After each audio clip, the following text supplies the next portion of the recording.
Hello সবাইকে, চলে এসেছে একটা বিয়েবাড়ির মেনু নিয়ে।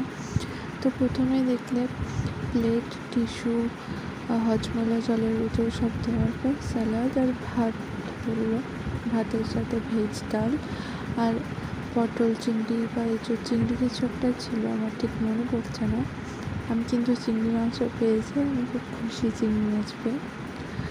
তারপরে মাছ পড়েছিল, এটা সম্ভবত পোস্ত দিয়ে মাছটা ছিল, কিন্তু মাছটা অনেক ফ্রেশ ছিল।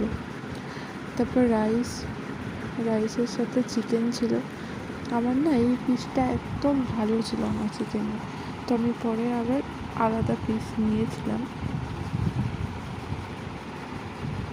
তারপরে আবার আমাদেরকে আরেকবারও চিকেন দিয়েছিল, তো চিকেনটাও বেশ ভালো রান্না হয়েছিল। রান্নাবান্নাগুলো অসম্ভব সুন্দর হয়েছিল। তারপরে পড়লো চাটনি, পাঁপড়। চাটনি দিয়ে পাঁপড় খেতে কিন্তু বেশ লাগে। তারপরে ছিল নট চমচম, তারপরে সন্দেশ, আর এটা আবার একটা সন্দেশ। তারপরে ছিল রসগোল্লা, আর রসগোল্লার সাথে ছিল আইসক্রিম।